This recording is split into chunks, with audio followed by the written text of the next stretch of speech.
Psychologist Abraham Maslow famously said, if you only have a hammer, you tend to see every problem as a nail. And these lessons on stewardship have taken a primarily materialistic view. That is to say, still looking at stewardship primarily as a monetary issue, as money and tithing and so forth. But stewardship is much broader than that. So when it comes to tonight's topic, the author is again using the hammer of materialism to view it. But I think there's something much more important when it comes to giving back.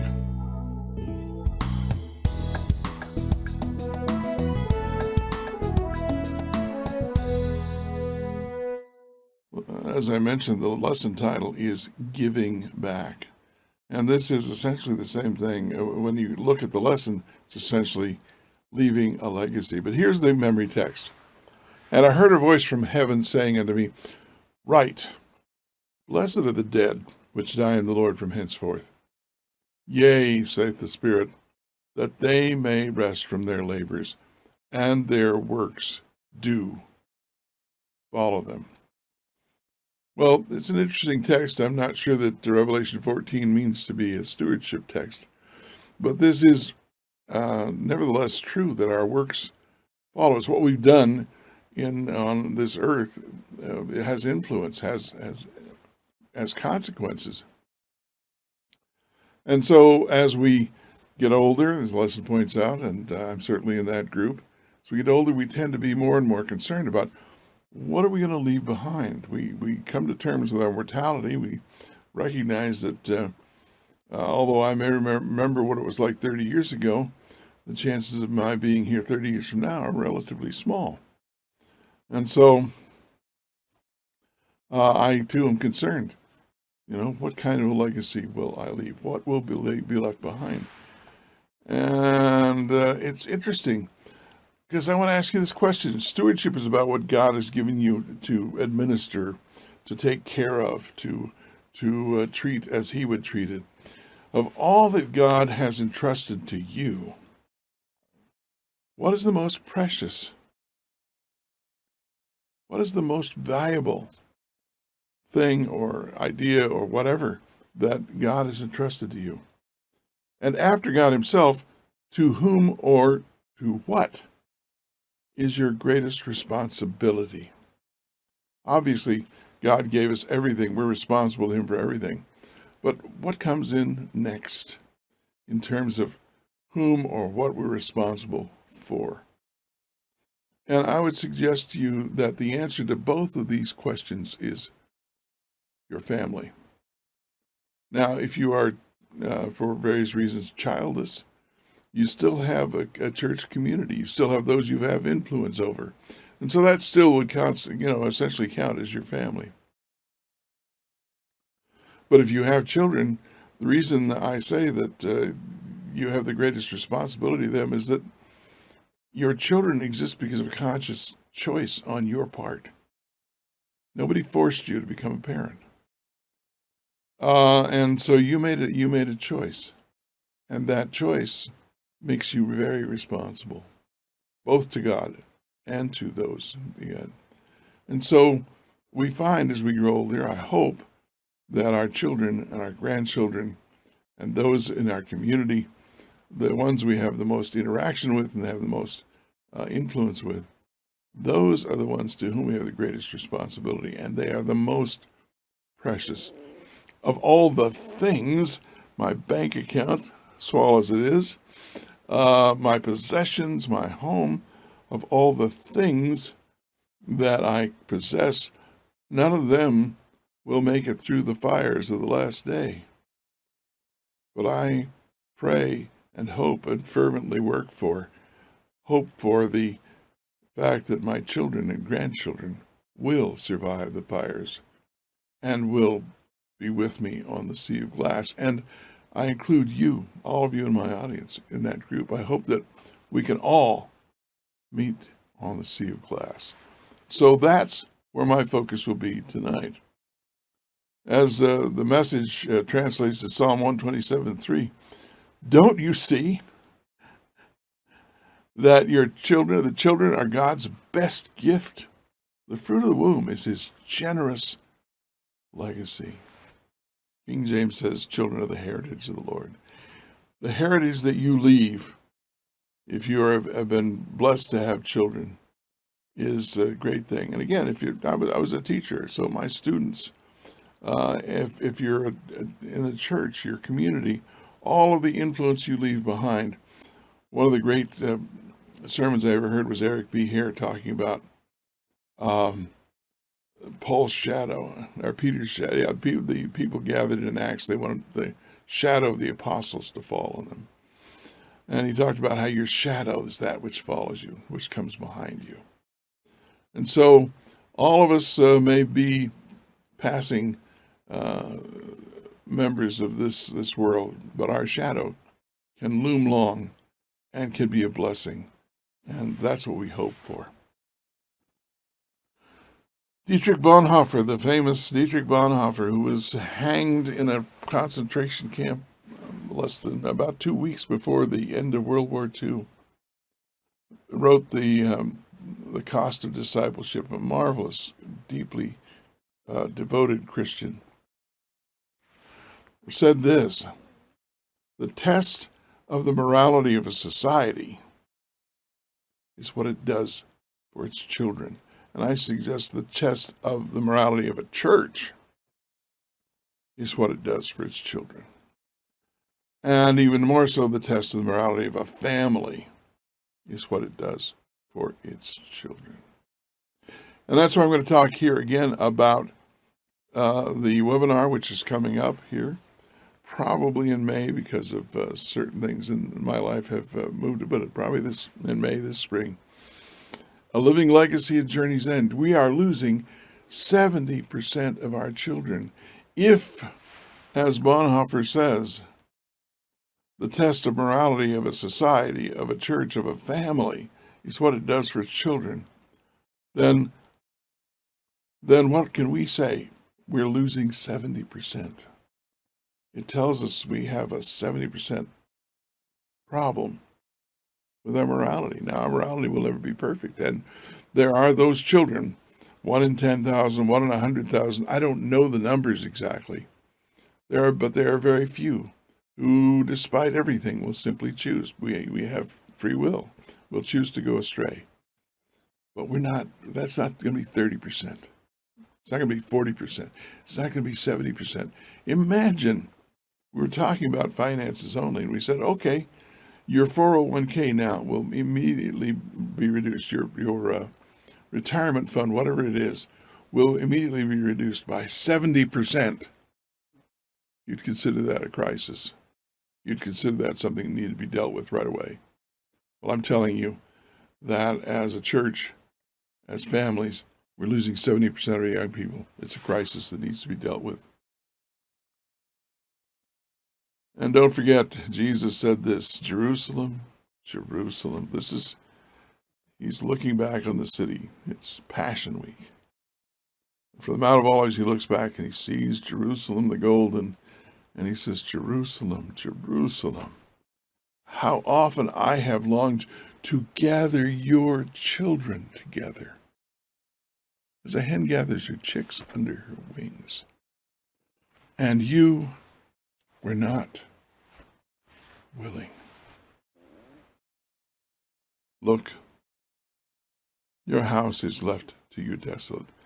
Now, I don't presume that those I'm speaking to now are not willing. But it's one thing to be willing and another thing to take action. And in this webinar, which I'll preview just a little bit tonight, because it is a means of taking action so that we don't lose 70%, so that we can retain most of our young people. And think what that would mean for the church. The church generally, for congregations generally, if 70% of our young people remained and were active, we're losing just a cataract of talent, of enthusiasm, of potential that we need not. And here is something we're going to talk about. One of the things we focus on is on getting rid of negative influences. In fact, we have many people who are concerned about, let's get rid of anything negative. So let's vet our music, make sure there's no bad music in the church.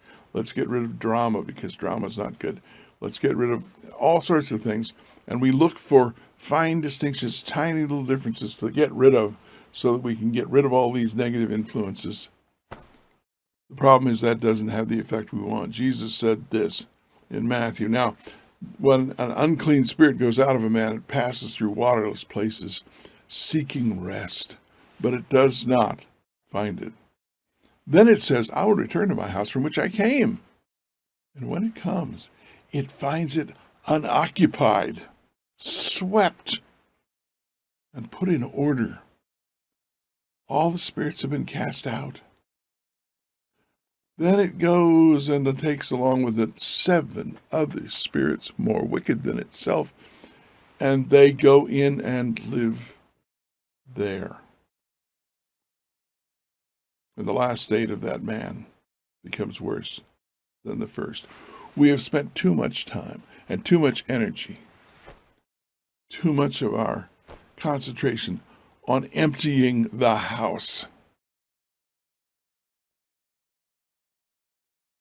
And we've been successful. We've emptied the church. And what happens then is that when that emptiness is in our children, then bad things come to inhabit it.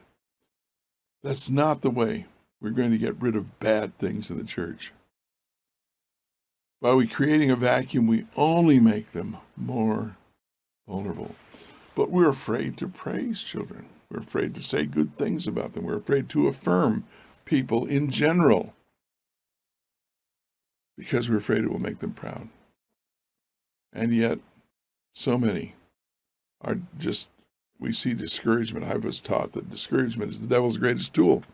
And I see discouragement taking a terrible toll on especially young people in the church. John Masefield, the poet, said, once in a century, a man may be ruined or made insufferable by praise, but surely once in a minute, something generous dies for want of it. We need to learn to affirm that which is good. That is a crucial step we can take. And you may think, well, this is something that we do all the time. No, we don't. We tell children what's wrong. We manage by exception. In the business world, the management by exception means as long as things go along fine, we say nothing. When we see an error or a mistake, we pounce on it. Too many churches, too many families, too many parents, too many teachers. I know, I was one. Too many pastors are too keen to pounce on that which is negative instead of affirming that which is good. And that is so important for us. We must learn to affirm that which is good. Now, how to do that? We're not very good at it. We haven't practiced it. We don't have a repertoire, a toolkit of things to do. And what I propose to do, number one in this, when I give the webinar, is to, first of all, give you a series of steps that one can take. A toolbox, if you will. And then I will help you learn how to use those tools so that you can encourage and keep your children and your grandchildren in the church, wanting to be members of the church, not guilted into it, not pressured into it, but wanting to be members and wanting to be part of God's work. But that takes a total change of mindset for us as well. And so I'm going to talk about this. There are what I call the 5 R's that everyone who wants to help their children and grandchildren stay in the church must do. Now, when I say this, I've mentioned before, values are caught, not taught. We spend time on describing positive virtues, and we'll say this is what courage is, this is what um, truthfulness is, and so forth. But that head content is not the same thing as knowing how to do it. Think about all the books you've read and all the things you may have been told how to do, and then when you start to do them, it's a totally different thing. Think of learning to walk, learning to drive. There are many things, and it's one thing to read the theory, it's another thing to put it into practice. Well, I have been able to put it into practice, and I've been able to help others put it into practice. Because, again, if we're going to talk about giving back, then we need to talk about leaving a legacy. That is so profound that it makes a huge difference.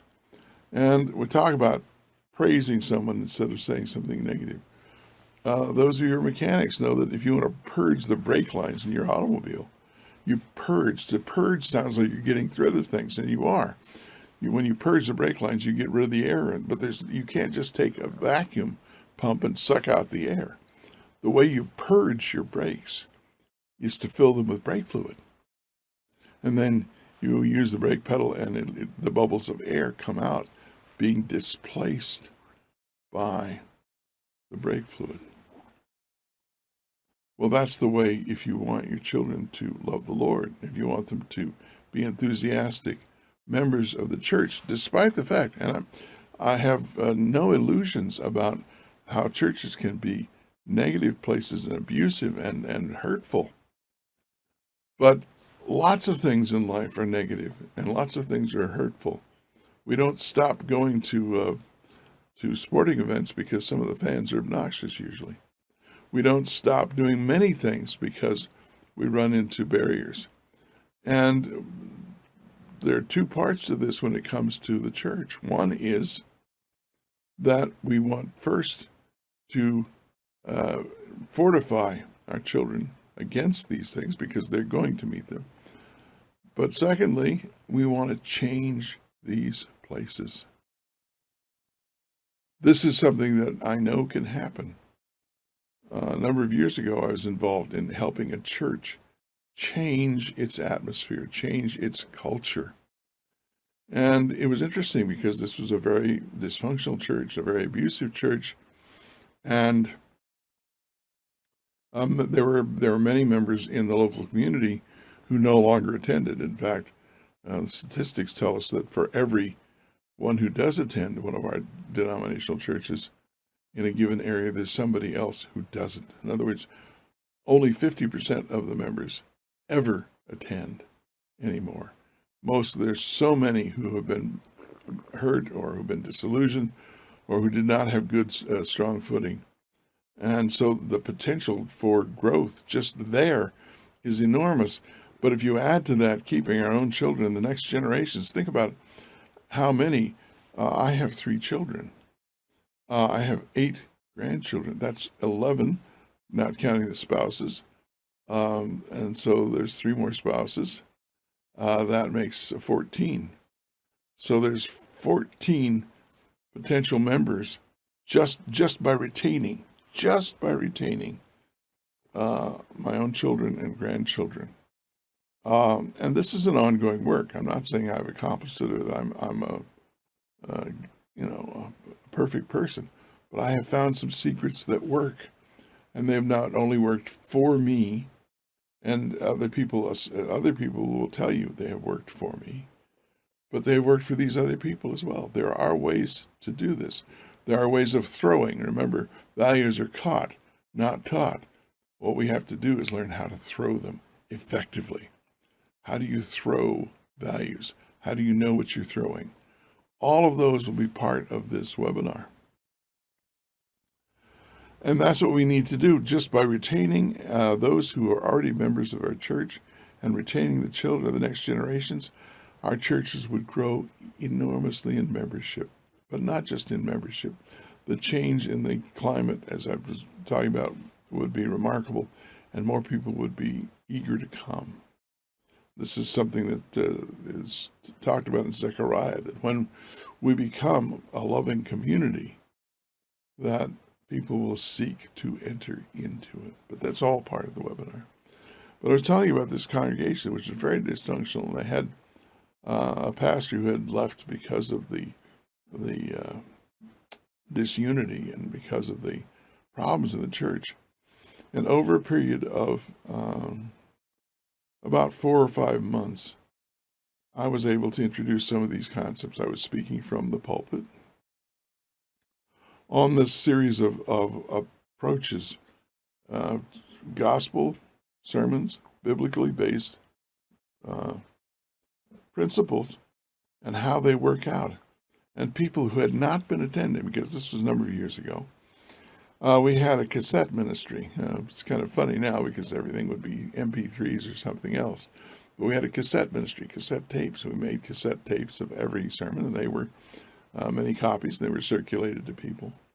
And people who were not attending because they'd been hurt, because the church was so dysfunctional, said that they could tell from listening to the congregation during these presentations that the atmosphere had changed. Not about the words that I was speaking, but about the atmosphere that they heard among the congregation. The congregation was more responsive, was more enthusiastic, was more positive, and you could tell it simply by their responses during the service. This is a real thing. It is a real possibility. And this is, number one, how I want to give back. We've talked about it's your talents, your gifts, yes, your property, your money, your skills, your enthusiasm, your energy. All of these things are things over which you are stewards. And again, what we see as we keep younger people, they have more energy. They have more enthusiasm. They have the resilience to move forward. The church needs people of all ages. This is not that we should just throw away older members, but rather that we should learn to become a family in the church itself. And so these are some of the secrets that I will be sharing. They're like one of my professors said about the book of Revelation. It's an open secret. It's a mystery religion that's shouted from the rooftops. Part of my legacy then is giving back. God has given me the ability to teach. He's given me these insights. He's given me some great gifts, but not for me, and not that I should be praised, but for anyone who wants to have a better life, anyone who wants to have a closer family and wants to be able to retain their children and grandchildren, that they want to be able to find and create congregations that their children and grandchildren choose to belong to, that they want to be a part of. And I could tell you, there are many-hour workshops that I could give on this topic, and I gave them in our congregation at one point, and some new members who've been there for a couple of years. We talked about some of these qualities, and I said, this is what we aspire to here. And this mother paid us the greatest compliment. Her family was attending, and she said, but that's just who you are. And so we had become these things. Well, we're still becoming. We're still imperfect. And you will be too imperfect. That's okay. This is not about a perfect method for perfect people, but this is how flawed people can live kingdom life in their homes with their families and can make a positive difference. And it is my prayer, as I've said before, that using some of these methods and these approaches, you will be able to meet on the sea of glass with those that matter most to you. So when you talk about giving back, this is what I'm going to be giving back. I'm going to be sharing this. And I want to help you to give back because you've been blessed with children. You've been blessed with talents. You've been blessed with things. How can you give these back? How can you leave a legacy where these gifts make a positive difference to generations that follow, whether they're your blood relations or not. You can do this. God wants you to do this. And so, again, I'll be talking about this in that webinar, and that is a living legacy at Journey's End. That's, just so crucial. We want to be able to leave a legacy that makes a difference for people. And so, I think 70% loss is a desolate loss. It is, as he said, your house is left desolate to you. If you're interested in being part of that, then send an email to BibleJourneys@yahoo.com and put Legacy Webinar in the subject line. Now, I know we haven't spent much time on the verses and topics in the lesson. Yes, there are ways to give back your money. Yes, these are good things to do. But I hope that as a result of this study and these studies that I've been sharing with you all together, I hope that as a result of this study and the general studies I've been giving on these lessons, that you will aspire to leave a living legacy, a legacy not just of things and possessions and buildings and other things, but a living legacy in flesh and blood. God wants you to do this. He knows that you can do this. And I hope to be a part of empowering you to do this. We're almost at the end of these lessons. We have a couple more. And I hope this has been useful to you. I know it's been a little unusual, but these are the things that matter most to me. And I think they'll matter most to a lot of people as well. We'll take up another topic in a few days, and we'll embark on another Bible journey together. Thank you for being with me.